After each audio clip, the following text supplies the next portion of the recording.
ಕರುನಾಡಿನ ನನ್ನ ಮುದ್ದು ಸ್ಪರ್ಧಾರ್ಥಿಗಳಿಗೆ target coaching centre Vijayapura YouTube ತರಗತಿಗೆ ತಮ್ಮೆಲ್ಲರಿಗೂ ಸ್ವಾಗತ. ಮೊಘಲರಿಂದ ಮರಣ ಹೊಂದಿದ ಮೊದಲ ಸಿಖ್ ನಾಯಕ ಯಾರು ಅಂತ ಕೇಳಿರ್ತಕ್ಕಂಥದ್ದು KS 2005 ಅಲ್ಲಿ ಬಂದಿರತಕ್ಕಂಥ ಪ್ರಶ್ನೆ. ಹಾಗಾದರೆ ಆಯ್ಕೆಗಳು ಕೊಟ್ಟಿದ್ದಾರೆ. ಅರ್ಜುನ್ ಸಿಂಗ್, ಹರಗೋವಿಂದ, ತೇಜ್ ಬಹದ್ದೂರ್, ಗೋವಿಂದ್ ಸಿಂಗ್ ಅಂತ ಕೊಟ್ಟಿದ್ದಾರೆ. ಫಸ್ಟ್ ಅಂತ ಕೇಳಿದ್ದಾರೆ ಅಂದರೆ ಮೊದಲ ಸಿಖ್ ನಾಯಕ ಅಂತ ಕೇಳಿರ್ತಕ್ಕಂಥದ್ದು. ಹಾಗಾದರೆ ಮೊಘಲರಿಂದ ಮರಣ ಹೊಂದಿದ ಮೊದಲ ಸಿಖ್ ನಾಯಕ ಯಾರು ಅಂತಂದಾಗ ನಾವಿಲ್ಲಿ ಆಯ್ಕೆಗಳನ್ನು ನೋಡಿ ಆನ್ಸರ್ ಮಾಡೋದಾದ್ರಿಗಿನ ಇಲ್ಲಿ ಸರಿಯಾದಂಥ ಉತ್ತರ ಯಾವುದಂದ್ರಿಗಿನ ಅರ್ಜುನ ದೇವ ಆಗುತ್ತೆ ಸ್ನೇಹಿತರೆ, ಅರ್ಜುನ ದೇವ. ಹಾಗಾದರೆ ಫಸ್ಟ್ ಈತ ಯಾರಿಂದ ಹತ್ಯೆಗೊಳಗಾದ ಅಂತಂದ್ರಿಗಿನ ಅರ್ಜುನ ದೇವ ಏನಿದನಲ್ಲ, ಅರ್ಜುನ ದೇವ, ಈ ಅರ್ಜುನ ದೇವ ಜಹಾಂಗೀರ್ನಿಂದ ಹತ್ಯೆಗೊಳಗಾಗ್ತಾನೆ. ಜಹಾಂಗೀರ್ ಸಲೀಮ್ ಅಂತವಲ್ಲ, ಆ ಒಂದು ವ್ಯಕ್ತಿಯಿಂದ ಏನಾದ ಈತ ಹತ್ಯೆಗೊಳಗಾಗ್ತಾನೆ. ಜಹಾಂಗೀರ್ನಿಂದ ಹತ್ಯೆಗೊಳಗಾದ ಮೊದಲ ಸಿಖ್ ನಾಯಕ ಅಂತ ಗೊತ್ತಿರಬೇಕು. ಹಾಗಾದರೆ ಇವರು ಎಷ್ಟನೇ ಗುರು ಅಂತಂದರೆ ಇವರು 5ನೇ ಗುರು ಅನ್ನೋದು ಗೊತ್ತಿರಬೇಕು. 5ನೇ ಸಿಖ್ ಗುರು ನೋಡ್ರಿ, 5ನೇ ಗುರು. ಹಾಗಾದರೆ ಯಾಕೆ ಹತ್ಯೆ ಮಾಡಿದ ಜಹಾಂಗೀರ? ಈ ಗುರು ಅರ್ಜುನ ದೇವನನ್ನು ಯಾಕೆ ಹತ್ಯೆ ಮಾಡಿದ ಅಂದರೆ ಜಹಾಂಗೀರ್ಗೆ ಒಬ್ಬ ಮಗ ಇದ್ದ, ಖುಸ್ರೋ ಖಾನ್ ಅಥವಾ ಖುಸ್ರೋ ಮಲ್ಲಿಕ್ ಅಂತೇಳಿ. ಖುಸ್ರೋ ಮಲ್ಲಿಕ, ಈ ಖುಸ್ರೋ ಮಲ್ಲಿಕನಿಗೂ ಮತ್ತು ತಂದೆಯಾಗಿರ್ತಕ್ಕಂಥ ಜಹಾಂಗೀರನಿಗೂ ಸಿಂಹಾಸನದ ಕಲಹ ಏರ್ಪಟ್ಟಿತ್ತು. ಹಾಗಾಗಿ ಈ 5ನೇ ಗುರು ಆಗಿರ್ತಕ್ಕಂಥ ಅರ್ಜುನ ದೇವ ಈ ಖುಸ್ರೋ ಮಲ್ಲಿಕನಿಗೆ ಏನು ಮಾಡಿದ ಅಂದ್ರಿಗಿನ ಎಲ್ಪ್ ಮಾಡಿರ್ತಕ್ಕಂಥದ್ದು, ಸಹಾಯ ಮಾಡಿರ್ತಕ್ಕಂಥದ್ದು, ಬ್ಯಾಕ್ ಬೋನ್ ಆಗಿ ಸಪೋರ್ಟ್ ಮಾಡಿದ. ಅದಕ್ಕೆ ಜಹಾಂಗೀರ ಈ ಅರ್ಜುನ ದೇವನನ್ನು ಹತ್ಯೆ ಮಾಡಿರ್ತಕ್ಕಂಥದ್ದು ಸ್ನೇಹಿತರೆ. ಹಾಗಾದರೆ ಈ ಅರ್ಜುನ ದೇವನ ಬಗ್ಗೆ ಮತ್ತೇನು ಪ್ರಶ್ನೆ ಬರ್ಬೋದು ಅಂತಂದರೆ ಈತ ಈ ಸಿಖ್ ಗುರುಗಳ ಒಂದು ವಿಚಾರಧಾರೆಗಳನ್ನು ಸೇರಿಸಿ ಒಂದು ಗ್ರಂಥವನ್ನು ರಚಿಸಿದಾರ. ಅದೇ ಗ್ರಂಥ ಯಾವುದು ಅಂತಂದ್ರಿಗಿನ ಗುರು ಗ್ರಂಥ ಸಾಹೇಬ್. ಗುರು ಗ್ರಂಥ ಸಾಹೇಬ್. ಇದರ ಮೇಲೆ ಕೂಡ ಹಲವಾರು ಬಾರಿ ಪ್ರಶ್ನೆ ಕೇಳಿದ್ದಾರೆ.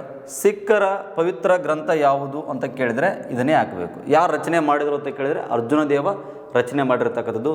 ಹಾಗಾದರೆ ಇದೇ ಗುರು ಗ್ರಂಥ ಸಾಹೇಬಕ್ಕೆ ನಾವು ಆದಿ ಗ್ರಂಥ ಅಂತಲೂ ಕರಿತೀವಿ. ಆದಿ ಗ್ರಂಥ ಅಂದರೂ ಒಂದ, ಗುರು ಗ್ರಂಥ ಸಾಹೇಬ್ ಅಂದರೂ ಒಂದ. ಓಕೆ, ಇದು ಸಿಖ್ಖರ ಪವಿತ್ರ ಗ್ರಂಥ ಅಂತ ಗೊತ್ತಿರಬೇಕು. ಇನ್ನು ಈ ಅರ್ಜುನ ದೇವ ಈ ಸುವರ್ಣ ಮಂದಿರ ಕಾರ್ಯವನ್ನು ಪೂರ್ಣಗೊಳಿಸಿದ್ದು. ಸುವರ್ಣ ಮಂದಿರ ಕಾರ್ಯವನ್ನು ಪೂರ್ಣಗೊಳಿಸಿದ ಅನ್ನೋದು ಕೂಡ ಗೊತ್ತಿರಬೇಕು. ಸುವರ್ಣ ಮಂದಿರದ ಒಂದು ಕಾರ್ಯವನ್ನು ಪ್ರಾರಂಭಿಸಿದವರು ಯಾರು ಅಂತಂದ್ರಿಗಿನ ಈ ಒಂದು ಆಯ್ಕೆಯಲ್ಲಿಲ್ಲ, ರಾಮದಾಸ್ ಅಂತ ಗೊತ್ತಿರಬೇಕು. ರಾಮದಾಸ್ ನೋಡ್ರಿ, ಸುವರ್ಣ ಮಂದಿರದ ಕಾರ್ಯವನ್ನು ಪ್ರಾರಂಭಿಸಿದವರು ರಾಮದಾಸ್. ಓಕೆ, ಇಷ್ಟು ನಿಮಗೆ ಗೊತ್ತಿರಬೇಕು. ಅರ್ಜುನ ದೇವನ ಬಗ್ಗೆ ಈ ಥರ ಎಲ್ಲ ಪ್ರಶ್ನೆ ಕೇಳ್ತಿರ್ತಾರೆ. ಒಂದೊಂದು ಬಾರಿ ಎಷ್ಟನೇ ಗುರು ಅಂತ ಕೇಳ್ತಾರೆ ಎಕ್ಸಾಮಲ್ಲಿ. ಅರ್ಜುನ ದೇವ ಸಿಖ್ಖರ ಎಷ್ಟನೇ ಗುರು? 5ನೇ ಗುರು. ಇದು ನಿಮಗೆ ಗೊತ್ತಿರಲಿ. ಓಕೆ, ಹಾಗಾದರೆ ಟೋಟಲ್ ಎಷ್ಟು ಗುರುಗಳಿದ್ದಾರೆ ಅಂದ್ರೆ ಸಿಖ್ ಧರ್ಮದಲ್ಲಿ 10 ಗುರುಗಳಿದ್ದಾರೆ. 10 ಗುರುಗಳು ನೋಡ್ರಿ. ಹಾಗಾದರೆ ಎಕ್ಸಾಂಪಲ್ ಈಗ ಅರ್ಜುನ ದೇವ 5ನೇ ಗುರು, ಹರಗೋವಿಂದ್ 6ನೇ ಗುರು, ತೇಜ್ ಬಹದ್ದೂರ್ 9ನೇ ಗುರು, ಗೋವಿಂದ್ ಸಿಂಗ್ ಈತ 10ನೇ ಗುರು ಅನ್ನೋದು ಕೂಡ ಗೊತ್ತಿರಬೇಕು. 10ನೇ ಗುರು ಅಂದರೆ ನಿಮಗೆ ಒಂದಿಷ್ಟು ಬರಲಿಕ್ಕೆ ಕೂಡ ಕೇಳ್ತಕ್ಕಂಥ ಸಾಧ್ಯತೆ ಇರುತ್ತೆ. ಹಾಗಾಗಿ ನೋಡ್ರಿ ಈಗ ಆಲ್ರೆಡಿ 5, 6, 9 ಎಕ್ಸಾಂಪಲ್ ನೋಡ್ರಿ. ಈಗ ಮೊದಲ ಗುರು ಯಾರಂದರೆ ಮೊದಲ ಗುರು ನಾನಕ್ ರೀ. ಗುರು ನಾನಕ್ ಅವರು. 2ನೇ ಗುರು ಗುರು ಹಂಗದ್ ನೋಡ್ರಿ, ನೋಟ್ ಮಾಡ್ಕೊರಿ. 2ನೇ ಗುರು ಹಂಗದ್. ಇನ್ನು 3ನೇ ಗುರು ಅಮರ್ದಾಸ್. 4ನೇ ಗುರು ರಾಮದಾಸ್. 6ನೇ ಗುರು ಹರಗೋವಿಂದ್. 5ನೇ ಗುರು ಆಯಿತಾ. 5ನೇ ಗುರು ಅರ್ಜುನ್ ದೇವ, 6ನೇ ಗುರು ಹರಗೋವಿಂದ. ಇನ್ನು 7, 8 ಹರೇ ಕೃಷ್ಣ ಅಂತ ಬರ್ತಾರೆ. ಹರೇ ಕೃಷ್ಣ ಇವರು 7 ಮತ್ತು 8. ಇನ್ನು 9, 10 ಇದು ನಿಮಗೆ ಗೊತ್ತಿರಲಿ. ಮತ್ತು ಇವ್ರ ಮೇಲೆ ಸಿಂಗಲ್ ಆಗಿರ್ತಕ್ಕಂಥ ಪಾಯಿಂಟ್ಗಳನ್ನು ಕೇಳ್ತಿರ್ತಾರೆ. ಗುರುನಾನಕ್ ಅವರ ಜನ್ಮಸ್ಥಳ ಯಾವುದು ಅಂದರೆ ಪಂಜಾಬಿನ ತಳವಂಡಿ. ಇದೇ ತಳವಂಡಿನ ಈಗ ಪ್ರಸ್ತುತ ನಾನಕನ್ ಸಾಹೇಬ್ ಗ್ರಾಮ ಅಂತ ಹೆಸರಿಸಲಾಗಿದೆ. ನಾನಕನ್ ಸಾಹೇಬ್ ಗ್ರಾಮ. ಎಕ್ಸಾಮಲ್ಲಿ ಕೇಳಿದರೆ ಗುರುನಾನಕ್ ಅವ್ರ ಬಗ್ಗೆ ಏನು ಕೇಳಬೇಕಪ್ಪ ಅಂತಂದರೆ ಸಿಖ್ ಧರ್ಮದ ಸ್ಥಾಪಕರು ಯಾರಂತ ಕೇಳ್ತಾರೆ. ಸಿಖ್ ಧರ್ಮದ ಸ್ಥಾಪಕರು ಗುರು ನಾನಕ್ ಅಂತ ಗೊತ್ತಿದ್ರೆ ಸಾಕು. ಅವರ ಸ್ಥಳ ಪಂಜಾಬಿನ ತಳವಂಡಿ. ಅದೇ ತಳವಂಡಿ ಗ್ರಾಮವನ್ನು ಈಗ ನಾನಕನ್ ಸಾಹೇಬ್ ಗ್ರಾಮ ಅಂತೇಳಿ ಮರುನಾಮಕರಣ ಮಾಡಲಾಗಿದೆ. ಹಾಗಾದರೆ ಈ ಗ್ರಾಮ ಎಲ್ಲಿ ಬರುತ್ತೆ ಅಂದರೆ ಇದು ಇಂಡಿಯಾದಾಗ ಬರಲ್ಲ, ಇದು ಪಾಕಿಸ್ತಾನದಲ್ಲಿ ಬರ್ತಕ್ಕಂಥದ್ದು, ಪಾಕ್. ಓಕೆ, ಇದು ಕ್ಲಿಯರ್ ಇರಲಿ, ರೈಟ್. ಮತ್ತೆ ಬಂದ ಕ್ವಶನ್ ನೋಡೋಣ ಮುಂದೆ. ಇನ್ನು ಗುರು ಅಂಗದ್ ಏನಂದ್ರಿಗಿನ ಗುರು ಅಂಗದ್ ಅವರು ಇವರು ಒಂದು ಪಂಜಾಬಿ ಭಾಷೆಗೆ ಗುರುಮುಖಿ ಲಿಪಿಯನ್ನು ಅಭಿವೃದ್ಧಿಪಡಿಸ್ಯಾರ ಅನ್ನೋದು ಕೂಡ ನಿಮಗೆ ಗೊತ್ತಿರಬೇಕು. ಇನ್ನು ಅಮರದಾಸ ಈತ ಅಕ್ಬರ್ನ ಸಮಕಾಲೀನ ವ್ಯಕ್ತಿ ಅನ್ನೋದು ಕೂಡ ನಿಮಗೆ ಗೊತ್ತಿರಬೇಕು. ರಾಮದಾಸ ಈತ ಅಕ್ಬರ್ನಿಂದ ಪರ್ಮಿಷನ್ ಪಡ್ಕೊಂಡು ಒಂದು ನಗರವನ್ನು ಕೂಡ ಸ್ಥಾಪಿಸಿದ. ಅದೇ ಯಾವುದು ಅಂತಂದ್ರೆ ಅಮೃತ್ಸರ್ ನಗರ ಅಂತ ಗೊತ್ತಿರಬೇಕು. ಯಾವುದು? ಅಮೃತ್ಸರ ನಗರ. ಅಮೃತ್ಸರ್ ನಗರ ನೋಡ್ರಿ, ಅಮೃತ್ಸರ್ ನಗರ. ಇದೇ ಅಮೃತ್ಸರದಲ್ಲಿ ರಣಜಿತ್ ಸಿಂಗ್ ಆಡಳಿತ ಮಾಡಬೇಕಾದ್ರೆ 1809ರಲ್ಲಿ ಒಂದು ಒಪ್ಪಂದ ಕೂಡ ಆಗುತ್ತೆ, ಅಮೃತ್ಸರ ಒಪ್ಪಂದ. ಇದು ವೆರಿ ಇಂಪಾರ್ಟೆಂಟ್, ಎಕ್ಸಾಮಲ್ಲಿ ಕೇಳ್ತಾರೆ ಸ್ನೇಹಿತರೆ, ನಿಮಗೆ ಗೊತ್ತಿರಬೇಕು. ಅಮೃತ್ಸರ ನಗರದ ನಿರ್ಮಾಪಕರು ಯಾರಂದ್ರೆ ರಾಮದಾಸ. ಇನ್ನು 1809ರಲ್ಲಿ ಯಾರ್ಯಾರ ನಡುವೆ ಅಮೃತ್ಸರ ಒಪ್ಪಂದ ಆಯಿತು ಅಂತ ಕೇಳಿದರೆ ನೀವು ಅದಕ್ಕೆ ಆನ್ಸರ್ ಏನು ಮಾಡಬೇಕು? ರಣಜಿತ್ ಸಿಂಗ್ ಈ ಕಡೆ ಚಾರ್ಲ್ಸ್ ಮೆಟ್ಕಪ್ಪ ಅಂತ ಹೇಳ್ಕೇಸಿ, ಚಾರ್ಲ್ಸ್ ಮೆಟ್ಕಪ್ಪ. ವೆರಿ ಇಂಪಾರ್ಟೆಂಟ, ಎಕ್ಸಾಮಲ್ಲಿ ಇದು ಪ್ರಶ್ನೆ ಬರುತ್ತೆ. ಇವನು ಯಾರು ರಾಯಭಾರಿಯಾಗಿ ಬಂದಿದ್ದ ಅಂದ್ರೆ 1ನೇ ಮಿಂಟೋನ ರಾಯಭಾರಿಯಾಗಿ ಬಂದಿರತಕ್ಕಂಥದ್ದು. ಓಕೆ, ಇದು ನಿಮಗೆ ಸ್ವಲ್ಪ ನೆನಪಿರಲಿ. ಇದು 1809ರ ಅಮೃತ್ಸರ್ ಟ್ರೀಟಿ ಅನ್ನೋದು ಗೊತ್ತಿರಬೇಕು, ಇಷ್ಟು ಗೊತ್ತಿರಬೇಕು. ಇನ್ನು ಎಕ್ಸಾಮಲ್ಲಿ ಕೇಳಿರ್ತಕ್ಕಂಥ ಪ್ರಶ್ನೆ ಏನಂದ್ರೆ ರಣಜಿತ್ ಸಿಂಗ್ ಯಾವ ಪ್ರಾಂತ್ಯಕ್ಕೆ ಸೇರಿದವನು ಅಂತ ಕೇಳಿದ್ದಾರೆ ನೋಡಿ. ಅಂದರೆ ಮೀಸಲ್ ಅಂತಂದರೆ 18ನೇ ಶತಮಾನದ ಆದಿ ಭಾಗದಲ್ಲಿ ಯಾವಾಗ ಈ 10ನೇ ಗುರು ಗೋವಿಂದ್ ಸಿಂಗ್ ಹತ್ಯೆ ಆಗ್ತಾನಲ್ಲ, ನೋಡ್ರಿ 3 ಜನ ಹತ್ಯೆ ಆಗ್ತಾರೆ, ನಿಮ್ಗೆ ಗೊತ್ತಿರೋ, ಇವರೊಬ್ಬರೇ ಅಲ್ಲ. ಮೊಘಲರಿಂದ ಮರಣ ಹೊಂದಿದ ಮೊದಲ ಸಿಖ್ ನಾಯಕ ಅಂತ ಯಾಕೆ ಕೇಳಿದ್ರಂದ್ರೆ, ಮೊದಲ ಅಂತಂದ್ರೆ ಅರ್ಜುನ ದೇವ, 2ನೇವರು ಅಂತಂದ್ರೆ ತೇಜ್ ಬೌದ್ಧರು, ಇವರು 2ನೇವ್ರು ನೋಡ್ರಿ. ಇವ್ರು ಏನಿದ್ರಲ್ಲ ಇವರು 2ನೇ ವ್ಯಕ್ತಿ. 1675ರಲ್ಲಿ ಔರಂಗಜೇಬ್ ಏನು ಮಾಡಿದ ಅಂದ್ರೆ ಇವ್ರನ್ನ ಹತ್ಯೆ ಮಾಡಿದ. 1675ರಲ್ಲಿ ಔರಂಗಜೇಬ್ ಏನು ಮಾಡಿರ್ತಕ್ಕಂಥದ್ದು? ಹತ್ಯೆ ಮಾಡಿರ್ತಕ್ಕಂಥದ್ದು. ಓಕೆ, ಇಷ್ಟು ನಿಮಗೆ ಗೊತ್ತಿರಲಿ. ಇನ್ನು ಗೋವಿಂದ್ ಸಿಂಗ್ ಅವ್ರನ್ನು ಕೂಡ ಈ ನಾಂದೇಡದಲ್ಲಿ ನೋಡ್ರಿ, ಈ ಗೋವಿಂದ್ ಸಿಂಗ್ ಅವರನ್ನು ಕೂಡ ಹತ್ಯೆ ಮಾಡಲಾಯಿತು. ನಾಂದೇಡ ಈ ಒಂದು ಮಹಾರಾಷ್ಟ್ರದಲ್ಲಿ ನಾಂದೇಡ ಅನ್ನುವಂಥ ಪ್ರದೇಶ ಬರುತ್ತೆ. ಅಲ್ಲಿ ಒಬ್ಬ ಮುಸ್ಲಿಂ ವ್ಯಕ್ತಿಯಿಂದ ಏನಾದೈತ ಹತ್ಯೆಗೀಡಾದ ಅನ್ನೋದು ಗೊತ್ತಿರಬೇಕು. ಓಕೆ, ಅಂದರೆ ಈತನೇ ಯಾಕೆ ಹತ್ಯೆ ಮಾಡಿದ್ರು ಅಂದ್ರೆ ಈತೊಂದು ಖಾಲ್ಸಾ ಸೈನ್ಯ ಅಂತ ಕಟ್ಟಿದ್ದ. ವೆರಿ ಇಂಪಾರ್ಟೆಂಟ್, ಖಾಲ್ಸಾ ಸೈನ್ಯ ಅಂತ ಬರುತ್ತೆ. ಅಂದ್ರೆ ಸಿಖ್ ಯುವಕರನ್ನು ಒಂದುಗೂಡಿಸಿ ಒಂದು ಮೊಘಲರ ವಿರುದ್ಧ ಹೋರಾಟ ಮಾಡಲಿಕ್ಕೆ ಈ ಗೋವಿಂದ್ ಸಿಂಗ್ ಅವ್ರು ಏನು ಮಾಡಿದ್ರು ಅಂದರೆ ಒಂದು ಖಾಲ್ಸಾ ಸೈನ್ಯವನ್ನು ಕಟ್ಟಿರ್ತಕ್ಕಂಥ ಸ್ನೇಹಿತರು. ಓಕೆ, ಇಷ್ಟು ಗೊತ್ತಿರಬೇಕು. ಆನಂತರ ಗುರು ಗೋವಿಂದ್ ಸಿಂಗ್ ಅವರ ಮರಣ ನಂತರ ಇದು 18ನೇ ಶತಮಾನದಲ್ಲಿ ಎಲ್ಲ ಸಿಖ್ ಮುಖಂಡರೆಲ್ಲ ಸೇರಿ ಆ ಸಿಖ್ ಸಾಮ್ರಾಜ್ಯವನ್ನು ಏನು ಮಾಡಿದ್ರು, ಕೆಲವು ಭಾಗಗಳಾಗಿ ಮಾಡಿದರು. 12 ಭಾಗವಾಯಿತು ನೋಡ್ರಿ. ಎಷ್ಟು ಭಾಗ? 12 ಭಾಗಗಳು. ಈ ಭಾಗಗಳನ್ನೇ ಅವರು ಮೀಸಲ್ ಅಥವಾ ಮಿಸಲ್ಸ್ ಅಂತ ಕರಿತಿದ್ರು, ಮೀಸಲುಗಳು ಅಂತ ಕರಿತಿದ್ರು. ಹಾಗಾಗಿ ಈ ರಣಜಿತ್ ಸಿಂಗ್ ಯಾವ ಮೀಸಲಿಗೆ ಸೇರಿದವನು ಅನ್ನೋದು ಕೂಡ ಎಕ್ಸಾಮಲ್ಲಿ ಬಂದಿರತಕ್ಕಂಥ ಪಾಯಿಂಟು. ಈತ ಸುಕರ್ ಚಾಕಿಯಾ ನೋಡ್ರಿ, ಬರ್ಕೂರು ನೀವು, ಸುಕರ್ ಚಾಕಿಯಾ ಅನ್ನುವಂಥ ಪ್ರದೇಶಕ್ಕೆ ಸೇರಿದವರು. ಸುಕರ್ ಚಾಕಿಯಾ ಅಂತ ಒಂದು ಪ್ರದೇಶ ಬರುತ್ತೆ, ಆ ಪ್ರಾಂತ್ಯಕ್ಕೆ ಸೇರಿದವರು. ಮೋಹನ್ ಸಿಂಗನ ಮಗ. ಓಕೆ, ಒಕ್ಕಣ್ಣಿನ ರಾಜ ಮತ್ತು ಸಿಖ್ ಸಾಮ್ರಾಜ್ಯದ ಸ್ಥಾಪಕ ಅಂತ ಕರೀತಾರೆ. ಸಿಖ್ ಒಂದು ಸಾಮ್ರಾಜ್ಯದ ಸ್ಥಾಪಕ ಮತ್ತು ಪಂಚನದಿಗಳ ಚಕ್ರವರ್ತಿ ಅಂತ ಕರೀತಾರೆ ರಣಜಿತ್ ಸಿಂಗನಿಗೆ. ಈತ ಕಾಬೂಲ್ನ ಆ ಜಮನ್ ಶಾನ ಕೆಳಗಡೆ ಕೆಲಸಕ್ಕಿದ್ದ. ಆನಂತರ ಸ್ವತಂತ್ರನಾಗಿ ತನ್ನ ರಾಜಧಾನಿಯನ್ನು ಲಾಹೋರ್ನನ್ನು ಮಾಡ್ಕೊಂಡಿದ್ದ ನೋಡ್ರಿ. ಹಾಗಾದರೆ ಎಕ್ಸಾಮಲ್ಲಿ ಇದು ಕೂಡ ಕೇಳಿದಾರ. ಏನು ಕೇಳಿದಾರ ಅಂತಂದ್ರೆ ರಣಜಿತ್ ಸಿಂಗನ ರಾಜಧಾನಿ ಯಾವುದು ಅಂತ ಕೇಳ್ಯಾರ? ಲಾಹೋರ್. ಓಕೆ, ಮತ್ತು ಅಷ್ಟೇ ಅಲ್ಲ, 2 ಆಂಗ್ಲೋ ಸಿಖ್ ಯುದ್ಧಗಳು ನಡೀತೇವ. ಒಂದು 1845ರಿಂದ 46 ಅಲ್ಲಿ ಲಾಹೋರ್ ಒಪ್ಪಂದ ಆಗುತ್ತೆ. ಆನಂತರ ಲಾಸ್ಟಲ್ಲಿ 1848ರಿಂದ 49ರಲ್ಲಿ 2ನೇ ಆಂಗ್ಲೋ ಸಿಖ್ ಯುದ್ಧ ಆಗುತ್ತೆ. ಆನಂತರ 2ನೇ ಆಂಗ್ಲೋ ಸಿಖ್ ಯುದ್ಧ ಆದ ನಂತರ ಬ್ರಿಟಿಷರ್ ಅಂದ್ರೆ ಲಾರ್ಡ್ ಡಾಲೌಸಿ ಏನು ಮಾಡಿದ ಅಂದ್ರಿಗಿನ ಈ ಸಿಖ್ ಎಂಪೈರ್ ಅಂದರೆ ಸಾಮ್ರಾಜ್ಯವನ್ನು ವಶಪಡಿಸಿಕೊಂಡ ಅನ್ನೋದು ಕೂಡ ನಿಮಗೆ ಗೊತ್ತಿರಬೇಕು ಸ್ನೇಹಿತರೆ. ಇಷ್ಟು ಹೈಲೈಟ್ ಆಗಿರತಕ್ಕಂಥ ಮಾಹಿತಿ ಈ ಪ್ರಶ್ನೆಗೆ ನಾನು ಹೇಳಿರ್ತಕ್ಕಂಥದ್ದು. ಓಕೆ, ನೆಕ್ಸ್ಟ್ ಪ್ರಥಮ ಮೊಘಲ್ ಸಾಮ್ರಾಟ ಯಾರು ಅನ್ನುವಂಥ ಪ್ರಶ್ನೆ ಇದೆ. ಹಾಗಾಗಿ ಇಲ್ಲಿ ಅಕ್ಬರ್ ನೋಡ್ರಿ, ಇಲ್ಲಿ ಕೊಟ್ಟಿದ್ದಾರೆ ಅಕ್ಬರ್, ಹುಮಾಯೂನ್, ಬಾಬರ್, ಔರಂಗಜೇಬ.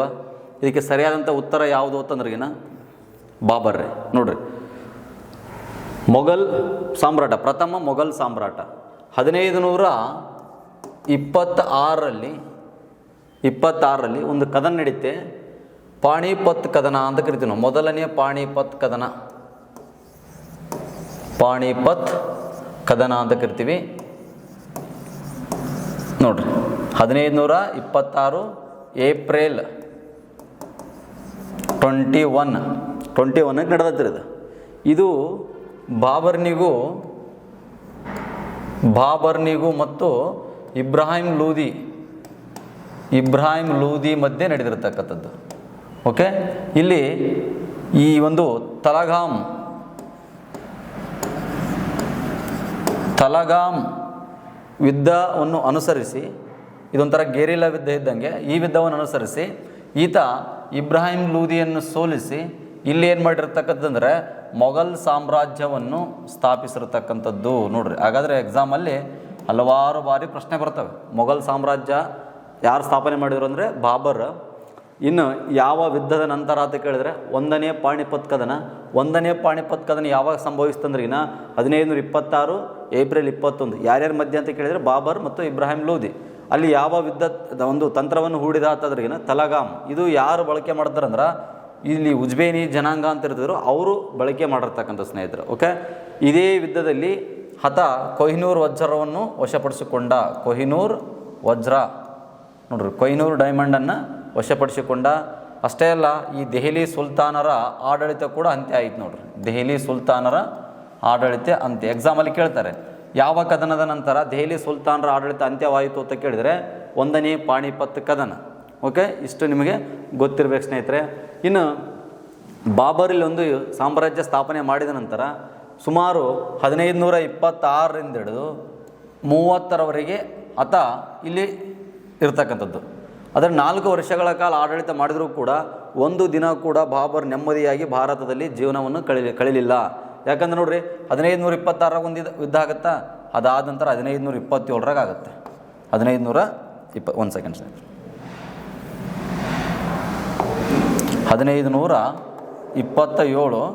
ಮಾರ್ಚ್ 16 ಆಗಿರತಕ್ಕಂಥದ್ದು. ಮಾರ್ಚ್ 16 ಇದು ಹರಿಯಾಣ. ಪಾಣಿಪತ್ ಎಲ್ಲಿ ಬರುತ್ತೆ ಅಂದ್ರೆ ಈ ಯುದ್ಧ ಭೂಮಿ ಹರಿಯಾಣದಲ್ಲಿ ಬರುತ್ತೆ. ಇನ್ನು ಇದು ಕಣ್ವಾ ಕದನ ಅಂತ ಆಗುತ್ತೆ. ಕಣ್ವಾ ನಿಮಗೆ ಗೊತ್ತಿರಲಿ, ಕಣ್ವಾ ಕದನ ಅಂತ. ಇದು ಉತ್ತರ ಪ್ರದೇಶದಾಗ ಅಂದರೆ ಆಗ್ರಾ ಸಮೀಪ ನಡೀತೀರಿ. ಆಗ್ರಾ ಸಮೀಪದಲ್ಲಿ ನಡೆದಿರ್ತಕ್ಕಂಥ ಕಣ್ವಾ ಅಥವಾ ಕಣ್ವಾ ಕದನ. ಇದು ಯಾರ್ಯಾರು ನಡೀತು ಅಂದರೆ ಬಾಬರ್ ವರ್ಸಸ್ ರಾಣಾ ಸಂಗ್ರಾಮನಿಗೆ ಆಗಿರ್ತಕ್ಕಂಥ. ರಾಣಾ ರಜಪೂತರ ಅರಸ ರಾಣಾ ಸಂಗ್ರಾಮನಿಗೆ ಆಗಿರ್ತಕ್ಕಂಥದ್ದು ಇಲ್ಲಿ. ಓಕೆ, ಇದು ನಿಮಗೆ ಗೊತ್ತಿರಬೇಕು ಸ್ನೇಹಿತರೆ. ಮತ್ತು 1528ರಲ್ಲಿ ಮತ್ತೊಂದು ಯುದ್ಧ ಆಗುತ್ತೆ. 1528ರಲ್ಲಿ ಮತ್ತೊಂದು ಯುದ್ಧ ಆಗುತ್ತೆ ಮೇ ತಿಂಗಳಲ್ಲಿ. ಯಾವುದು ಅಂತಂದ್ರೆಗಿನ ಚಂದೇರಿ ಕದನ ಅಂತಾಗುತ್ತೆ. ಚಂದೇರಿ ಕದನ ಇದು ಭೂಪಾಲ್ ಅಂದ್ರೆ ಮಧ್ಯಪ್ರದೇಶ್, ಭೂಪಾಲ್ ಬಳಿ ಆಗಿರ್ತಕ್ಕಂಥದ್ದು. ಭೂಪಾಲ್ ಬಳಿ ಕಂಡು ಬರ್ತಕ್ಕಂಥ ಚಂದೇರಿಯಲ್ಲಿ ಆಗಿರ್ತಕ್ಕಂಥದ್ದು. ಯಾರ್ಯಾರಿಗಪ್ಪ ಅಂತಂದ್ರೆಗಿನ ಇದು ಬಾಬರ್ ವರ್ಸಸ್ ಮೆದಿನಿ ರಾಯ ಅಂತ ಬರ್ತಾನೆ. ಮಾಳವದ ಅರಸ ಮೆದಿನಿ ರಾಯ. ಓಕೆ, ಮೆದಿನಿ ರಾಯ ನೋಟ್ ಮಾಡ್ಕೊರಿ, ಇಲ್ಲಿ ಸಿಂಪಲಾಗಿ ಬರ್ತದೆ ಮೆದಿನಿ ರಾಯ. ಓಕೆ, ಇದು ನಿಮಗೆ ಗೊತ್ತಿರಲಿ. ನೋಡ್ರಿ, ಇದು 26 ಒಂದು ಕದನ, 27, 28, 29 ಕೂಡ ಒಂದು ಕದನ ಮಾಡ್ತಾನೆ ರೀ. ಯಾವುದು ಅಂತಂದ್ರೆಗಿನ ಗೋಗ್ರಾ ಕದನ ಅಥವಾ ಘಾಗ್ರಾ ಕದನ ಅಂತ ಆಗುತ್ತೆ.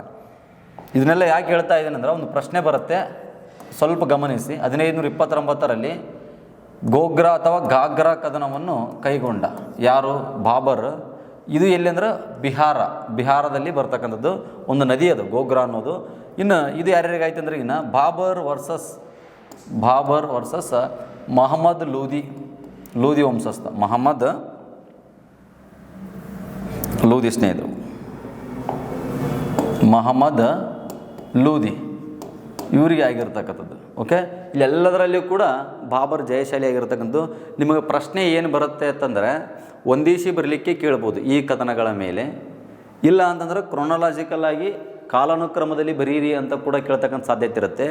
ಇಲ್ಲ ಮತ್ತೆ ಯಾವ ರೀತಿ ಪ್ರಶ್ನೆ ಕೇಳ್ಬೋದು ಅಂದ್ರೆ ಈ ಕೆಳಗಿನ ಯಾವ ಕಥನ ಬಾಬರ್ನಿಗೆ ಸಂಬಂಧಿಸಿಲ್ಲ ಅಂತ ಕೇಳ್ತಿರ್ತಾರೆ, ಅಥವಾ ಈ ಕೆಳಗಿನ ಯಾವ ಕಥನಗಳು ಬಾಬರ್ನಿಗೆ ಸಂಬಂಧಿಸಿದ ಕಥನಗಳು ಅಂತ ಕೇಳ್ತಾರೆ. ಅವಾಗ ನೀವು ಇಂಪಾರ್ಟೆಂಟಾಗಿ ಪಾಣಿಪತ್, ಕಣ್ವಾ, ಚಂದೇರಿ, ಗೋಗ್ರಾ ಮತ್ತು ಅವು ಇಶ್ಯೂ ಕೂಡ ಕೇಳ್ತಿರ್ತಾರೆ. ಇವೆಲ್ಲವೂ ಕೂಡ ಇದು ತುಂಬ ಇಂಪಾರ್ಟೆಂಟ್ ಆಗಿರ್ತಕ್ಕಂಥದ್ದು. ಅದಕ್ಕೆ ನಾನು ಮೇಜರಾಗಿ ಇದು ಎಕ್ಸಾಮಲ್ಲಿ ಬರ್ತಕ್ಕಂಥ ಪ್ಯಾಟರ್ನೇ ನಿಮ್ಗೆ ಹೇಳಿರ್ತಕ್ಕಂಥದ್ದು. ಓಕೆ, ಇನ್ನು ಪದೇ ಪದೇ ಸಿಂಪಲ್ ಪ್ರಶ್ನೆ ಏನು ಕೇಳ್ತಾರೆ ಅಂದರೆ, ಭಾರತದ ಮೇಲೆ ಬಾಬರ್ನಿಗೆ ಆಹ್ವಾನ ನೀಡಿದವರು ಯಾರು ಅಂದ್ರೆ ಬರಲಿಕ್ಕೆ ಅಂತ ಕೇಳಿದರೆ ಅಲಂ ಖಾನ್ ಲೂದಿ, ಇಬ್ರಾಹಿಂ ಲೂದಿಯ ಚಿಕ್ಕಪ್ಪ ಅಲಂ ಖಾನ್ ಲೂದಿ ಅನ್ನೋದು ನಿಮಗೆ ಗೊತ್ತಿರಬೇಕು. ಈ ಅಲಂ ಖಾನ್ ಲೂದಿ ಈತ ಬಾಬರ್ನ ಭಾರತದ ಮೇಲೆ ದಾಳಿ ಮಾಡಲಿಕ್ಕೆ ಆಹ್ವಾನಿಸಿದರು. ಓಕೆ, ಇನ್ನು ಬಾಬರ್ದು ಹೇಳ್ತಾ ಹೋದರೆ ತುಂಬ ಇದೆ. ಬಾಬರ್ನ ನಮ್ಮದು ಬೇಸಿಕ್ ಏನು ಬೇಡ, ಬಾಬರ್ ಮೇಲೆ ಎಕ್ಸಾಮಿಗೆ ಬರ್ತಕ್ಕಂಥದ್ದು ಮಾತ್ರ ಫೋಕಸ್ ಮಾಡೋಣ. ಬಾಬರ್ ನಾಮ ಐತೆ ನೋಡ್ರಿ, ಬಾಬರ್ ನಾಮ. ಬಾಬರ್ ನಾಮ ಯಾವ ಭಾಷೆಯಲ್ಲಿ ಐತೆ ಅಂತ ಕೇಳ್ತಾರೆ. ಇದು ತುರ್ಕಿಶ್ ಭಾಷೆಯಲ್ಲಿ ಇದೆ. ಇದು ಮೇನ್ ಇಂಪಾರ್ಟೆಂಟ್. ತುರ್ಕಿಶ್ ಭಾಷೆ ನೋಡ್ರಿ, ತುರ್ಕಿಶ್ ಭಾಷೆಯಲ್ಲಿದೆ. ಇನ್ನು ಇದು ಏಷ್ಯಾ ಖಂಡದಲ್ಲಿ ಅತಿ ಸರ್ವಶ್ರೇಷ್ಠವಾಗಿರ್ತಕ್ಕಂಥ ಒಂದು ಆತ್ಮಕಥನ. ಬಾಬರ್ನ ಆತ್ಮಕಥನ ಯಾವುದಂದ್ರಿಗಿನ ಬಾಬರ್ ನಾಮ ಅಥವಾ ತಜಕಿ ಬಾಬರಿ ಅಂತ ಕರಿತೀವಿ. ತಜಕಿ ಬಾಬರಿ ಇದು ನಿಮಗೆಲ್ಲ ಗೊತ್ತಿರಲಿ, ಎಕ್ಸಾಮಲ್ಲಿ ಕೇಳ್ತಕ್ಕಂಥ ಪಾಯಿಂಟೇ. ಇದನ್ನು ಈ ಇಬ್ಬರು ವ್ಯಕ್ತಿಗಳು, ಒಬ್ಬರು ಇಂಗ್ಲೀಷಿಗೆ ಒಬ್ಬರು ಹಿಂದಿಗೆ ಏನು ಮಾಡ್ತಾರೆ, ಟ್ರಾನ್ಸ್ಲೇಟ್ ಮಾಡಿರ್ತಕ್ಕಂಥದ್ದು. ಈ ಅಬ್ದುಲ್ ರಹೀಮ್ ಹಿಂದಿಗೆ ಟ್ರಾನ್ಸ್ಲೇಟ್ ಮಾಡಿದರೆ, ಮೇಡಮ್ ಬ್ಯಾಬ್ರಿಜಾ ಅನ್ನೋರು ಇಂಗ್ಲೀಷ್ ಭಾಷೆಗೆ ಇದನ್ನು ಏನು ಮಾಡಿರ್ತಕ್ಕಂಥದ್ದು, ಟ್ರಾನ್ಸ್ಲೇಟ್ ಮಾಡಿರ್ತಕ್ಕಂಥದ್ದು. ಮತ್ತು ಅಷ್ಟೇ ಅಲ್ಲ, ಬಾಬರ್ 1530 ಮರಣ ಹೊಂದಿದ. ಈಗ ಸದ್ಯ ಸಮಾಧಿ ಎಲ್ಲೈತಪ್ಪ ಅಂತಂದ್ರಿಗಿನ ಇಂದು ಕಾಬೂಲಲ್ಲಿ ಇರ್ತಕ್ಕಂಥದ್ದು. Very important. ಸಮಾಧಿಗಳ ಮೇಲೆ ಕೇಳ್ತಿರ್ತಾರೆ ಪ್ರಶ್ನೆಗಳು. ಕಾಬೂಲಲ್ಲಿದೆ, ಫಸ್ಟ್ ಆಗ್ರಾದಲ್ಲಿತ್ತು, ಆನಂತರ ಕಾಬೂಲಿಗೆ ವರ್ಗಾಯಿಸಿರ್ತಕ್ಕಂಥದ್ದು. ಇನ್ನು ಬಾಬರ್ ಭಾರತಕ್ಕೆ ಏನು ಪರಿಚಯ ಮಾಡಿಕೊಟ್ಟ ಅಂದ್ರೆ, ಗುಲಾಬಿ ಹೂವನ್ನು ಪರಿಚಯ ಮಾಡಿಕೊಟ್ಟ ಮತ್ತು ತೋಪುನ ಪರಿಚಯ ಮಾಡಿಕೊಡು. ತೋಪು ಮತ್ತು ಗುಲಾಬಿ ಹೂವು ಅನ್ನೋದು ಕೂಡ ಗೊತ್ತಿರಬೇಕು. ಇನ್ನು ಬಾಬರಿಂದ ಎಲ್ಲಾದ್ರೂ ಮತ್ತೆ ಕ್ವಶನ್ ಬಂದರೆ ಮತ್ತೆ ಅದನ್ನು ಡಿಸ್ಕಷನ್ ಮಾಡೋಣ. ಈಗ ನೆಕ್ಸ್ಟ್ ಮುಂದಿನ ಪ್ರಶ್ನೆ ಹೋಗೋಣ. ಮೀರ್ ಕಾಸಿಮನು ತನ್ನ ರಾಜಧಾನಿಯನ್ನು ಮುರ್ಷಿದಾಬಾದ್ನಿಂದ ಇಲ್ಲಿಗೆ ವರ್ಗಾಯಿಸಿದ ಅಂತ ಕೇಳಿರ್ತಕ್ಕಂಥದ್ದು 2018ರಲ್ಲಿ ಪಿ ಯು ಲೆಕ್ಚರ್ಗೆ. ನೋಡಿರಿ, ಪಾಟ್ನಾ, ಢಾಕಾ, ಮಾಂಗೀರ್, ಫ್ಲೋರೆನಿಯಾ ಅನ್ನುವಂಥ ಆಯ್ಕೆಗಳಿದಾವೆ. ಇದಕ್ಕೆ ಸರಿಯಾದಂಥ ಉತ್ತರ ಯಾವುದು ಅಂದ್ರಿಗಿನ ಮಾಂಗೀರ್. ಕಲ್ಕತ್ತಾದಿಂದ ಸ್ವಲ್ಪ ದೂರದಲ್ಲಿರ್ತಕ್ಕಂಥ ಈ ಪ್ರದೇಶಕ್ಕೆ ಏನು ಮಾಡಿದೆ ಅಂದ್ರೆ ರಾಜಧಾನಿಯನ್ನು ವರ್ಗಾವಣೆ ಮಾಡ್ತಾನೆ ರೀ. ಅಂದರೆ ನಿಮಗೆ ಗೊತ್ತಿರಬೇಕು, ಪ್ಲಾಸಿ ಕದನ ಆಗುತ್ತೆ. ನಿಮ್ಗೆ ಇದ್ರದ್ದು ತಳ ಗೊತ್ತಾಗಬೇಕಪ್ಪ ಅಂತಂದ್ರಿಗಿನ ಬ್ಯಾಟಲ್ ಆಫ್ ಪ್ಲಾಸಿ ಕದನ ನಡೀತು ನೋಡು. ಪ್ಲಾಸಿ ಕದನ ಯಾವಾಗ ಆಯಿತು? 1757 ಜೂನ್ 23ಗೆ ಆಯ್ತು ರೀ. ಜೂನ್ 23ಗೆ ಆಯಿತು. ಇಲ್ಲಿ ಯಾರಿಗೆ ಸೋಲಾಯಿತು? ಸಿರಾಜುದ್ದೌಲ್ನಿಗೆ ಸೋಲಾಯಿತು. ಸಿರಾಜ್ ಯುದ್ಧದಿಂದ ಪಲಾಯನಗೊಂಡ. ಆದರೆ ಈ ಮೀರ್ ಜಾಫರ್ನ ಮಗ ಆಗಿರ್ತಕ್ಕಂಥ ಮಿರಾನ್ ಏನು ಮಾಡಿದ ಅಂತಂದ್ರಿಗಿನ ಈ ಸಿರಾಜುದ್ದೌಲ್ನ ಬಂಧಿಸಿ ಹತ್ಯೆಗೈದ. ಓಕೆ, ಆ ನಂತರ ಇಲ್ಲಿ ಸಿರಾಜನ್ ನಂತರ ಅಧಿಕಾರಕ್ಕೆ ಬಂಗಾಳದ ನವಾಬನಾದವರು ಯಾರು ಅಂತಂದ್ರಿಗಿನ ಮೀರ್ ಜಾಫರ್ 1757ರಿಂದ ನೋಡ್ರಿ 1757ರಿಂದ 60ರವರೆಗೂ ಕೂಡ ಈತ ಬಂಗಾಳದ ನವಾಬನಾಗಿದ್ದ. ಓಕೆ, ನಂತರ ಈ ಮೀರ್ ಜಾಫರ್ ಏನು ಮಾಡಿದ ಅಂದ್ರಿಗಿನ ಬ್ರಿಟಿಷರ ಹಸ್ತಕ್ಷೇಪವನ್ನು ಸಹಿಸಲಿಲ್ಲ. ಹಾಗಾಗಿ ಅವರಿಂದ ಮುಕ್ತಿ ಪಡಿಬೇಕನ್ನುವಂಥ ಕಾರಣದಿಂದ ಡಚ್ಚರಿಗೆ ಏನು ಮಾಡಿದೆ ಈತ ಸಪೋರ್ಟ್ ಮಾಡಿದ. ಯಾರಿಗೆ? ಡಚ್ಚರಿಗೆ ಸಪೋರ್ಟ್ ಮಾಡಿದ. ಆದರೆ ಡಚ್ಚರು 1759ರಲ್ಲಿ ನಡೆದಿರ್ತಕ್ಕಂಥ ಈ ಬಿದ್ರಾ ಕದನದಲ್ಲಿ ಬ್ರಿಟಿಷರೊಂದಿಗೆ ಸೋಲು ಅನುಭವಿಸಿದರು. ಆ ನಂತರ ಬ್ರಿಟಿಷರು ಏನು ಮಾಡಿದರು ಅಂತಂದ್ರಿಗಿನ ಬ್ರಿಟಿಷರಲ್ಲಿ ಒಬ್ಬ ಗವರ್ನರ್ ಇದ್ದ, ವಾನ್ಸಿ ಟಾಟಾ ಅಂತ ಹೇಳ್ಕಿಸಿ. ಆ ವಾನ್ಸಿ ಟಾಟಾ ಏನು ಮಾಡಿದಂದ್ರೆ ಮೀರ್ ಜಾಫರ್ಗೆ ಸಂಬಂಧಿಕನಾಗಿರ್ತಕ್ಕಂಥ ಅಥವಾ ಹಳೆಯ ಆಗಿರ್ತಕ್ಕಂಥ ಮೀರ್ ಕಾಸಿಮನನ್ನು ಬಂಗಾಳದ ನವಾಬನ್ನಾಗಿ ಘೋಷಣೆ ಮಾಡಿದರು. ಅಂದರೆ ಮೀರ್ ಜಾಫರ್ನ ಅಧಿಕಾರದಿಂದ ಕೆಳಗಿಳಿಸಿದರು. ಆ ನಂತರ ಮೀರ್ ಕಾಸಿಮ್ 1760ರಿಂದ 64ರವರೆಗೆ ಅಥವಾ 63ರವರೆಗೆ ಬಂಗಾಳದ ನವಾಬನಾಗಿದ್ದ. ಅಷ್ಟೇ ಅಲ್ಲ, ಇಲ್ಲಿ ರಾಜರದೊಂದು ಮನೋಭಾವನೆ ಇತ್ತು. ರಾಜರಿಗೆ ಖುಷಿ ಆದರೆ ಏನು ಮಾಡ್ತಾಯಿದ್ರು? ಕೊಡುಗೆ ಕೊಡ್ತಾಯಿದ್ರು, ಕಾಣಿಕೆಗಳನ್ನು ಕೊಡ್ತಾಯಿದ್ರು. ಅದೇ ರೀತಿಯಾಗಿ ಮೀರ್ ಜಾಫರ್ ಕೂಡ ಕಾಣಿಕೆ ಕೊಟ್ಟಿದ್ದ ಬ್ರಿಟಿಷರಿಗೆ. ಇನ್ನು ಮೀರ್ ಕಾಸಿಮ್ ಕೂಡ ಕಾಣಿಕೆ ಕೊಡ್ತಾನೆ. ಬಾರ್ದ್ವಾನ್, ಚಿತ್ಗಾಂವ್, ಮಿಡ್ನಾಪುರ್ ಅನ್ನುವಂಥ ಈ ಪ್ರದೇಶಗಳನ್ನು ಅವರಿಗೆ ಬಿಟ್ಕೊಟ್ಟಿರ್ತಕ್ಕಂಥ ಬ್ರಿಟಿಷರಿಗೆ ಏನು ಮಾಡಿದ? ಇದು ಬ್ರಿಟಿಷ್ ಈಸ್ಟ್ ಇಂಡಿಯಾ ಕಂಪನಿಗೆ ಈತ ಬಿಟ್ಕೊಟ್ಟ. ಆದರೆ ಇನ್ನು ಇಷ್ಟೆಲ್ಲ ಕೊಡುಗೆ ಕೊಟ್ಟರೂ ಕೂಡ ಮೀರ್ ಕಾಸಿಮ್ನ ಆಡಳಿತದಲ್ಲಿ ಬ್ರಿಟಿಷರು ಪದೇ ಏನು ಮಾಡಾತಿದ್ರು? ಹಸ್ತಕ್ಷೇಪ ಮಾಡಾತಿದ್ರು. ಇವನು ಸ್ವಲ್ಪ ಮೀರ್ ಜಾಫರ್ಗಿಂತ ಸ್ವಲ್ಪ ಸಮರ್ಥನಾಗಿದ್ದನ್ನ ಕಾರಣಕ್ಕಾಗಿ, ಸ್ವತಂತ್ರ ಪ್ರೇಮಿಯಾಗಿದ್ದ, ಧೈರ್ಯಶಾಲಿಯಾಗಿದ್ದನ್ನ ಕಾರಣಕ್ಕಾಗಿ ಈತ ಸ್ವತಂತ್ರನಾಗಲು ಬಯಸಿದ. ಹಾಗಾಗಿ ಈ ಬ್ರಿಟಿಷರ ಆಡಳಿತದ ಹಸ್ತಕ್ಷೇಪವನ್ನು ತಡೆಗಟ್ಟಲು ಏನು ಮಾಡಿದ ಅಂದ್ರೆ ರಾಜಧಾನಿಯನ್ನು ವರ್ಗಾವಣೆ ಮಾಡಿದ. ಯಾಕಂದ್ರೆ ಪ್ಲ್ಯಾನ್ ಮಾಡಬೇಕಾದ್ರೆ ಈಗ ಎಕ್ಸಾಂಪಲ್ ಫಸ್ಟ್ ರಾಜಧಾನಿ ಯಾವುದು? ಮುರ್ಷಿದಾಬಾದ್ ಇತ್ತು ನೋಡಿರಿ. ಎಕ್ಸಾಂಪಲ್ ನಿಮ್ಗೆ ಅರ್ಥ ಆಗಬೇಕಂದ್ರೆ ರಾಜಧಾನಿ ಮೊದಲೆಲ್ಲಿತ್ತು? ಮುರ್ಷಿದಾಬಾದ್ ಇತ್ತು. ಈ ಮುರ್ಷಿದಾಬಾದ್ನಿಂದ ಎಲ್ಲಿಗೆ ವರ್ಗಾವಣೆ ಮಾಡಿರ್ತಕ್ಕಂಥ ಮಾಂಗೀರ್ ಅನ್ನುವಂಥ ಪ್ಲೇಸಿಗೆ ಏನು ಮಾಡಿದ? ವರ್ಗಾವಣೆ ಮಾಡಿದ. ಯಾಕಂದರೆ ಇಲ್ಲಿ ಮುರ್ಷಿದಾಬಾದ್ನಿಂದ ಕಲ್ಕತ್ತಾ ಸ್ವಲ್ಪ ದೂರ ಐತ್ರಿ, ಅಂದ್ರೆ ಸಮೀಪ ಇದೆ, ನಿಯರೆಸ್ಟ್ ಪ್ಲೇಸ್ ಇದೆ. ಕಲ್ಕತ್ತಾದಲ್ಲಿ ಬ್ರಿಟಿಷರ್ ಇದ್ದಾರೆ, ಇಲ್ಲಿ ಏನೇ ಪ್ಲಾನ್ ಮಾಡಿದ್ರು ಅದು ಗೊತ್ತಾಗಿಬಿಡುತ್ತೆ ಬ್ರಿಟಿಷರಿಗೆ. ಹಾಗಾಗಿ ಸುಮಾರು ಒಂದು 80 ಕಿಲೋಮೀಟ್ರ್ ದೂರವಿರ್ತಕ್ಕಂಥ ಮಾಂಗೀರಿಗೆ ಏನು ಮಾಡಿದೆ ಅಂದ್ರಿಗಿನ ಮೀರ್ ಕಾಸಿಮ್ ರಾಜಧಾನಿ ವರ್ಗಾವಣೆ ಮಾಡ್ತಾನೆ. ಅಲ್ಲಿಂದನೇ ಪ್ಲಾನ್ ಸ್ಟಾರ್ಟ್ ಮಾಡ್ತಾನೆ. ಅಷ್ಟೇ ಅಲ್ಲ, ಮತ್ತೆ ಏನು ಮಾಡಿದೆ ಅಂದ್ರಿಗಿನ ಈ ಬ್ರಿಟಿಷ್ ಸೈನಿಕರನ್ನ ಏನು ಮಾಡಿದ ಅಂದ್ರಿಗಿನ ಕೆಲಸದಿಂದ ತೆಗೆದಾಕಿದ. ಬ್ರಿಟಿಷ್ ಸೈನಿಕರನ್ನು ಕೆಲಸದಿಂದ ತೆಗೆದಾಕಿದ. ಎಲ್ಲ ಒಂದು ಕೆಲವೊಂದು ಸುಧಾರಣೆಗಳನ್ನು ಮಾಡಿದ. ಹಾಗಾಗಿ ಈ ದಸ್ತಕಗಳನ್ನು ಕೂಡ ರದ್ದುಪಡಿಸಿದ. ದಸ್ತಕಗಳನ್ನು ನೋಡ್ರಿ, ದಸ್ತಕಗಳನ್ನು ಏನು ಮಾಡ್ತಾಯಿದ್ರು ಇವರು? ಮಿಸ್ಯೂಸ್ ಮಾಡ್ಕೊಳ್ತಾ ಇದ್ರು. ಹಾಗಾಗಿ ದಸ್ತಕಗಳನ್ನು, ಫ್ರೀ ಪಾಸ್ಗಳನ್ನು ಕೂಡ ಏನು ಮಾಡಿದ? ತಡೆ ಹಿಡಿದು ಭಾರತೀಯ ವರ್ತಕರಿಗೆ ಕೂಡ ಏನು ಮಾಡಿರ್ತಕ್ಕಂಥದ್ದು ಮೀರ್ ಕಾಸಿಮು ತೆರಿಗೆ ರಹಿತವಾಗಿ ವ್ಯಾಪಾರ ಮಾಡಲಿಕ್ಕೆ ಅನುಮತಿ ನೀಡಿರ್ತಕ್ಕಂಥದ್ದು. ಇದು ಬ್ರಿಟಿಷ್ ಮತ್ತು ಮೀರ್ ಕಾಸಿಮಿನಿಗೆ ಏನಾಯಿತು ಅಂದರೆ ಸ್ವಲ್ಪ ವೈಮನಸ್ಸು ಉಂಟಾಗಿ ಅದು ಮುಂದೆ ಯುದ್ಧಕ್ಕೆ ದಾರಿ ಮಾಡಿಕೊಡುತ್ತೆ. ಹಾಗಾಗಿ ಇಷ್ಟೆಲ್ಲ ಸುಧಾರಣೆ ಮಾಡಿದ ನಂತರ ಬ್ರಿಟಿಷರಿಗೆ ಮತ್ತೆ ಕೋಪ ಬಂದು ಮತ್ತೆ ಮೀರ್ ಜಾಫರ್ನ ಏನು ಮಾಡಿದರು? ಅಧಿಕಾರಕ್ಕೆ ತೊಗೊಂಬಂದರು. ಮೀರ್ ಜಾಫರ್ನನ್ನು ಏನು ಮಾಡಿದರು? ಅಧಿಕಾರಕ್ಕೆ ತೊಗೊಂಬಂದರು. ಆವಾಗ ಮೀರ್ ಕಾಸಿಮ್ ಏನು ಮಾಡಿದ ಅಂತಂದ್ರಿಗಿನ ತಮ್ಮ ಸಂಬಂಧಿಕರು ಅಥವಾ ತಮ್ಮ ಸಂಬಂಧಿಕರಾಗಿರ್ತಕ್ಕಂಥ ಒಂದೇ ಧರ್ಮದವರಾಗಿರ್ತಕ್ಕಂಥ ಈ ಸುಜಾ ದೌಲಾ ನೋಡ್ರಿ, ಯಾರ ಕಡೆ? ಒಂದು ಸೆಕೆಂಡ್. ಶುಜು ದೌಲಾ ಅವಾದ್ ಅಂದ್ರೆ ಈತ ಅವಧ್ನ ನವಾಬರಿತ. ಮತ್ತು ಇನ್ನೊಬ್ಬ ಮೊಘಲ್ ಸಾಮ್ರಾಟ ಶಾಲಂ, ಎರಡನೇ ಶಾಲಂ ಕಡೆ ಹೋಗಿ ಎಲ್ಪ್ ಕೇಳಿದ. ಹಾಗಾಗಿ ಅವರೆಲ್ಲ ಡಿಸೈಡ್ ಮಾಡಿದರು ಬ್ರಿಟಿಷರ್ನ ಏನು ಮಾಡಬೇಕು? ಸೋಲಿಸ್ಬೇಕಂತೇಳಿ ಒಂದು ಮುಸ್ಲಿಂ ಕೂಟವನ್ನು, ಅಂದರೆ 3 ಜನ ಮುಸ್ಲಿಮರೇ ಇವರು. ಯಾರು? ಮೀರ್ ಕಾಸಿಮ್, ಸುಜುದೌಲಾ, ಶಾಲಂ, ಇವರೆಲ್ಲರೂ ಮುಸ್ಲಿಮರಾಗಿದ್ದರಿಂದ ಇದನ್ನು ಮುಸ್ಲಿಂ ಕೂಟ ಅಂತ ಕರಿತೀವಿ, ಅಥವಾ ತ್ರಿಪಕ್ಷ ಅಂತ ಕರಿತೀವಿ, ತ್ರಿಕೂಟ ಅಂತ ಕರಿತೀವಿ. ಈ ತ್ರಿಕೂಟ ಏರ್ಪಡಿಸಿಕೊಂಡು ಆ ಮೂಮೆಂಟಲ್ಲಿ ಬ್ರಿಟಿಷ್ ಅಧಿಕಾರಿ ಯಾರು ಅಂದ್ರಿಗಿನ ಎಕ್ಟರ್ ಮೊನ್ರೋನ್ ಜೋಡಿ ಒಂದು ಯುದ್ಧವನ್ನು ಮಾಡಿದರು. ಅದೇ ಯಾವುದು ಅಂದ್ರಿಗಿನ ಬಾಕ್ಸರ್ ಕದನ, ಬ್ಯಾಟಲ್ ಆಫ್ ಬಾಕ್ಸರ್. ನೋಡ್ರಿ, ಬಾಕ್ಸರ್ ಕದನ ಆಯಿತು. ಎಷ್ಟರಲ್ಲಿ ಆಯಿತು ಅಂದ್ರಿಗಿನ 1764 ಅಕ್ಟೋಬರ್ 22 ಡೇಟ್ ನೆನ್ಪಿಟ್ಕೋರಿ. ಇಲ್ಲಿ ಮೀರ್ ಕಾಸಿಮ್ನಿಗೆ ಏನಾಗುತ್ತೆ? ಸೋಲಾಗುತ್ತೆ. ಮೀರ್ ಕಾಸಿಮ್ ಬೇರೆ ಪ್ರದೇಶಕ್ಕೆ ಕೂಡಿ ಹೋಗ್ತಾನೆ. ಆನಂತರ ಶಾಲಂಗೆ ಒಪ್ಪಂದ ಮಾಡ್ಕೊಳ್ತಾರೆ. ಶಾಲಂ ರಾಬರ್ಟ್ ಕ್ಲೈವ್ ಜೋಡಿ ಏನು ಮಾಡಿದ? ಅಲಹಾಬಾದ್ ಒಪ್ಪಂದ ಮಾಡಿಕೊಂಡ. ಅಲಹಾಬಾದ್ ಒಪ್ಪಂದ ವೆರಿ ಇಂಪಾರ್ಟೆಂಟ್, ಎಕ್ಸಾಮಲ್ಲಿ ಕೇಳ್ತಾರೆ, ಇದು ನೋಟ್ ಮಾಡ್ಕೋರಿ. 1765ರಲ್ಲಿ ಶಾಲಮನಿಗೂ ಮತ್ತು ರಾಬರ್ಟ್ ಕ್ಲೈವ್ನಿಗೆ ಏನಾಯಿತು? ಒಪ್ಪಂದ ಆಯಿತು. ಹಾಗಾಗಿ ಇಲ್ಲಿ ಕೂಡ ಶಾಲಂ ಏನು ಮಾಡಿಕೊಟ್ಟ? ಏನು ಬಿಟ್ಕೊಟ್ಟ ಅಂತಂದ್ರಿಗಿನ ಬಂಗಾಳ, ಒರಿಸ್ಸಾ, ಈ ಬಿಹಾರ ಭೂಭಾಗಗಳನ್ನು ಕಂದಾಯ ವಸೂಲಿ ಮಾಡ್ತಕ್ಕಂಥ ಹಕ್ಕನ್ನು, ದಿವಾನಿ ಹಕ್ಕನ್ನು ಬ್ರಿಟಿಷರಿಗೆ ನೀಡಿದ ಅನ್ನೋದು ಕೂಡ ಗೊತ್ತಿರಬೇಕು. ಇದರ ಮೇಲೆ ಪದೇ ಪ್ರಶ್ನೆ KS ಅಲ್ಲಿ ಬೇರೆ ಎಕ್ಸಾಮಲ್ಲಿ ಬಂದಿರತಕ್ಕಂಥ ಸ್ನೇಹಿತರು. ಓಕೆ, ನಾನು ಜಸ್ಟ್ ಇಂಟರ್ಲಿಂಕ್ ಆಗಿ ಒಂದೊಂದನ್ನು ಏನು ಮಾಡಿದೆ ನಿಮ್ಗೆ ಅರ್ಥ ಆಗಲಿ ಅಂತೇಳಿ ಕೇಸಿ ಮೇನ್ ನಮಗೆ ಪ್ರಶ್ನೆ ಕೇಳಿರ್ತಕ್ಕಂಥದ್ದು ಮಾಂಗೀರ್. ಓಕೆ, ಆದರೂ ಎಕ್ಸಾಮಿಗೆ ಬರ್ತಕ್ಕಂಥ ಪಾಯಿಂಟ್ಗಳನ್ನು ಹೇಳಿರ್ತಕ್ಕಂಥದ್ದು. ಓಕೆ, ನೆಕ್ಸ್ಟ್ ನೋಡೋಣ ಪ್ರಶ್ನೆ. ಭಾರತೀಯ ಸಿವಿಲ್ ಸೇವೆಯನ್ನು ಪ್ರಾರಂಭಿಸಿದವರು ಯಾರು ಅಂತ ಕೇಳಿದ್ದಾರೆ. Warren Hastings, William Bentinck, Cornwallis, Dalhousie. Okay, ಹಾಗಾದರೆ ನಿಮಗೆ ಗೊತ್ತಿರಲಿ ಇದಕ್ಕೆ ಸರಿಯಾದಂಥ ಉತ್ತರ ಯಾವುದು ಅಂತಂತ ನೋಡಿದಾಗ ನಾವು ಇಲ್ಲಿ ಕಾರ್ನ್ವಾಲಿಸ್ ರೈಟ್ ಆನ್ಸರ್ ಸ್ನೇಹಿತರೆ. ಕಾರ್ನ್ವಾಲಿಸ್ ನೋಡಿ, ಕಾರ್ನ್ವಾಲಿಸ್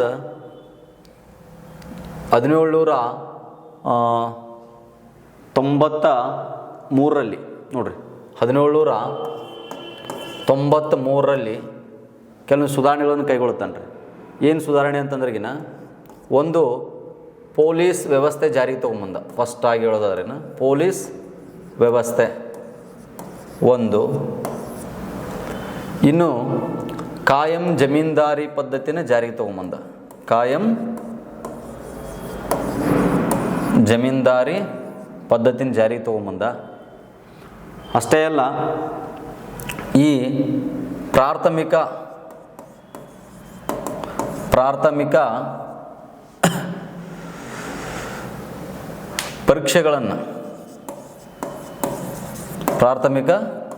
ಪರೀಕ್ಷೆಗಳು ಅಂತ ಕರಿತೀವಿ. ಅಂದ್ರೆ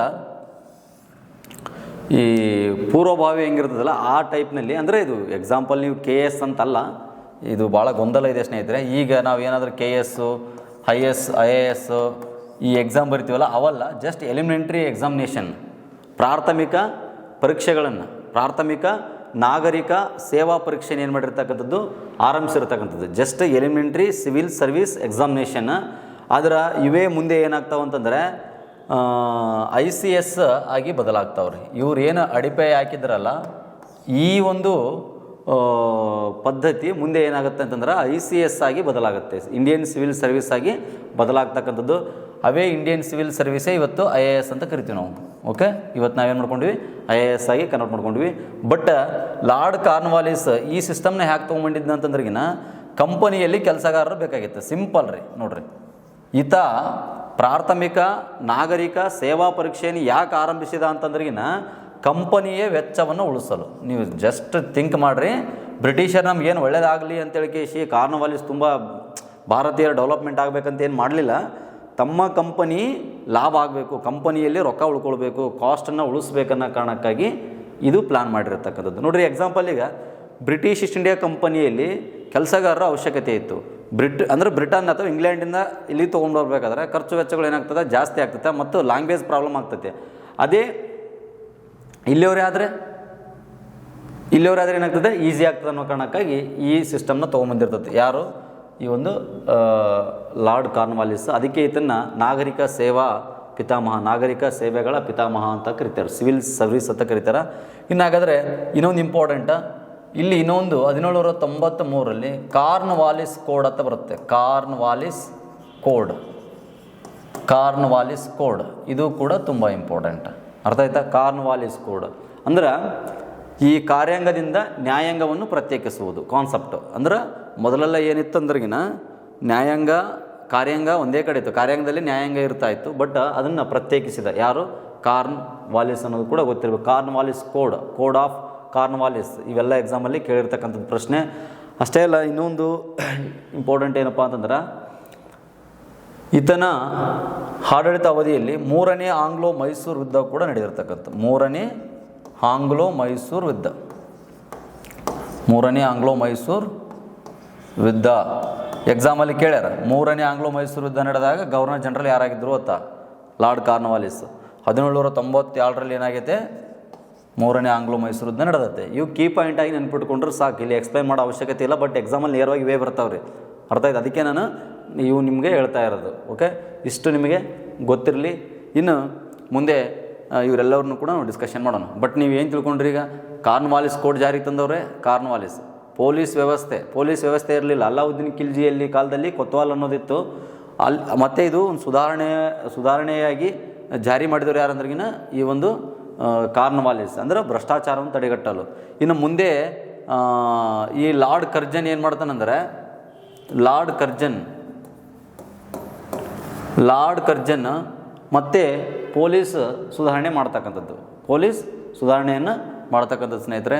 ಇನ್ನು ಅದಾದ ನಂತರ ಕಾಯಂ ಜಮೀನ್ದಾರಿ ಪದ್ಧತಿ, ಇದು ವೆರಿ ಇಂಪಾರ್ಟೆಂಟ್, ಪದೇ ಕೇಳಿರ್ತಕ್ಕಂಥ ಪ್ರಶ್ನೆ. ಇವೆಲ್ಲವೂ ಕೂಡ ನೀವು ನೋಟ್ ಮಾಡ್ಕೊರಿ, ಎಕ್ಸಾಮಲ್ಲಿ ಬರ್ತಕ್ಕಂಥವು. ಓಕೆ, ನೆಕ್ಸ್ಟ್ ನೋಡೋಣ.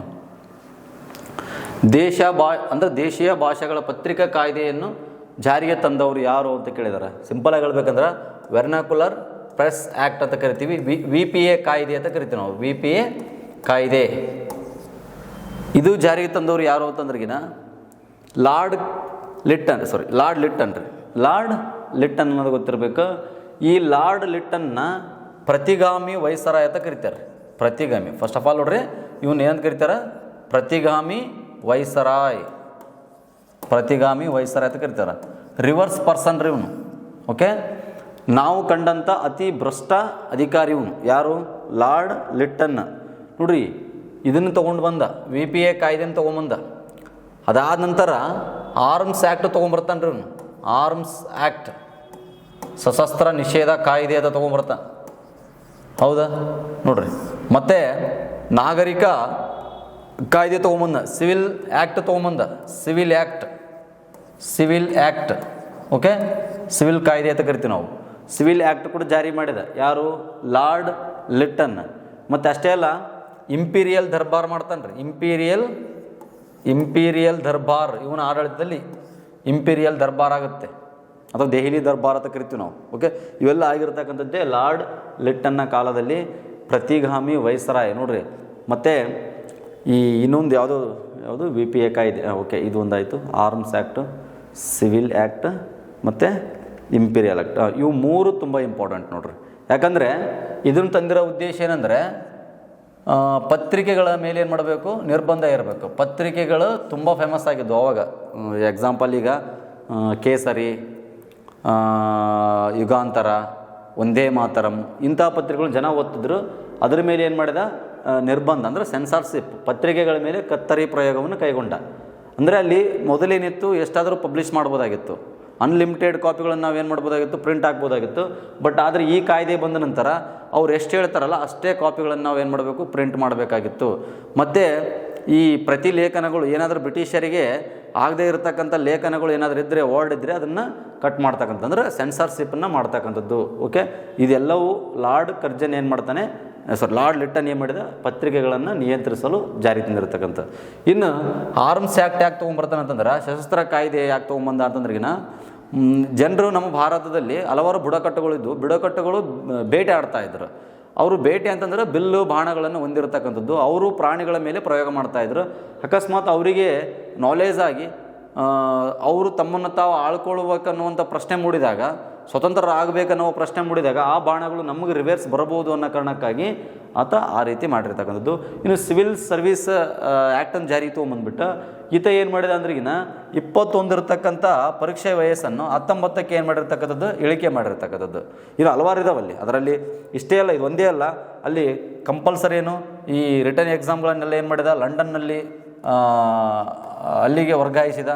ಅಷ್ಟೇ ಅಲ್ಲ, ಒಂದು ಕಡ್ಡಾಯ ಭಾಷೆಯನ್ನು ಏನು ಮಾಡ್ಕೋಬೇಕು, ಆಯ್ದುಕೊಳ್ಬೇಕಲ್ಲಿ. ನೀವು ಹೆಂಗೆ ಕಡ್ಡಾಯ ಕನ್ನಡ ಹೆಂಗೆ ಬರೀತಿರಲ್ಲ ಹಂಗೆ ಅದರಲ್ಲಿ ಸ್ಪೆಷಲಿ ಯುರೋಪ್ನಲ್ಲಿರ್ತಕ್ಕಂಥ ಭಾಷೆನೇ ಆಯ್ದುಕೊಳ್ಬೇಕು.